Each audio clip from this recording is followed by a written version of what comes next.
সকালে তাড়াহুড়োতে মাত্র 5 মিনিটে শর্টকাট কিছু বানাতে চাইলে স্বাস্থ্যকর অথচ দারুণ টেস্টি রেসিপিটা বানিয়ে দেখতে পারেন। খেতে দুর্দান্ত হয়। বাচ্চাদের টিফিন এটা বানিয়ে দিলে বাচ্চারা কিন্তু একদম টিফিন বক্স খালি করে নিয়ে আসবে। তার জন্য দেখুন এখানে আমি একটা মিক্সিং জারের মধ্যে দিয়ে দিলাম হাফ কাপ সুজি।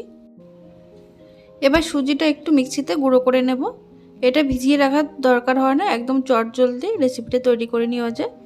দেখুন সুজিটা একটু গুঁড়ো করে নিয়েছি। এবার এর মধ্যে দিয়ে দিচ্ছি আমি হাফ কাপ মতো জল। হাফ কাপ সুজির জন্য হাফ কাপ জল দিয়ে দিলাম। এবার এই মিশ্রণটা খুব ভালো করে মিশিয়ে নিতে হবে।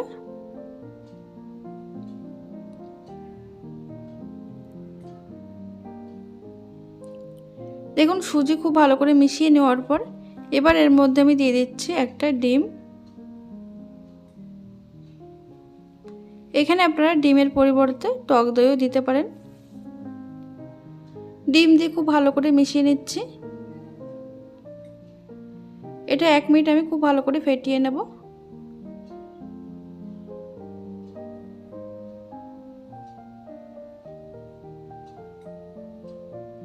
দেখুন 1 মিনিট সুজি ভালো করে ফেটিয়ে নেওয়ার পর এবার এর মধ্যে দিয়ে দেবো কিছু সবজি।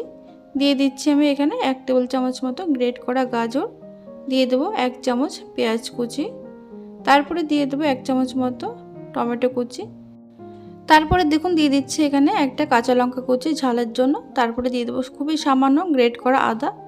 আদা দিলে টেস্টটা ভীষণ ভালো হয়।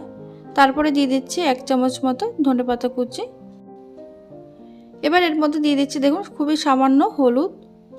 তারপরে দিয়ে দেবো এর মধ্যে স্বাদ মতো নুন। এটা যদি বাচ্চাদের জন্য তৈরি করেন তাহলে এখানে কাঁচা লঙ্কাটা অ্যাভয়েড করতে পারেন। আর দিয়ে দিলাম সামান্য পরিমাণে গোলমরিচ গুঁড়ো। এবার সমস্ত কিছু খুব ভালো করে মিশিয়ে নিচ্ছি।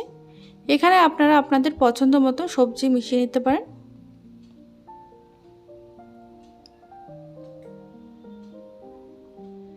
দেখুন সমস্ত কিছু খুব ভালো করে মিশিয়ে নিয়েছি আমি।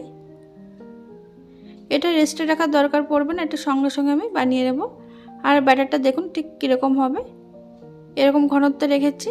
খুব বেশি পাতলা নয় আর খুব বেশি ঘন নয়, ঠিক এরকমভাবে ব্যাটারটা তৈরি করে নিয়েছি। এবারে দেখুন টিফিনটি তৈরি করার জন্য গ্যাসে একটা তড়কা প্যান বসিয়েছি। তড়কা প্যানটা একটু গরম হয়ে যাওয়ার পর গ্যাসের আঁচ একদম লোতে রেখেছি। তারপরে এর মধ্যে আমি দিয়ে দিলাম হাফ চামচ মতো বাটার। এখানে আপনারা বাটারের পরিবর্তে ঘি অথবা সাদা তেলও দিতে পারেন। বাটারটা পুরোপুরি গলে যাওয়ার পর এর মধ্যে আমি দিয়ে দিচ্ছি 1 থেকে 1.5 হাতা মতো ব্যাটার। তবে গ্যাসের আঁচ একদম লোতে রাখতে হবে। লোতে রেখে ঢাকা দিয়ে আমি এটা 1 থেকে 1.5 মিনিট অপেক্ষা করব। 1.5 মিনিট পর ঢাকনাটা খুলে নিচ্ছি, দেখে নেব। দেখুন নিচের দিকটা খুব সুন্দর তৈরি হয়ে গেছে। এবার এটাকে উল্টে দিতে হবে। উল্টে দেওয়ার পর আরও 30 থেকে 40 সেকেন্ড আমি লো আঁচে রেখে দিয়েছি। তারপর এটাকে আবার উল্টে দিচ্ছি। দেখুন দুপাশটা খুব সুন্দর তৈরি হয়ে গেছে। এবার এটাকে আমি নামিয়ে নেব। একইভাবে সবগুলো রেডি করে নিতে হবে। একদম কম সময়ের মধ্যে তৈরি হয়ে যায় আর খেতেও হয় দারুণ। দেখুন একইভাবে আমি সবগুলো বানিয়ে নিচ্ছি।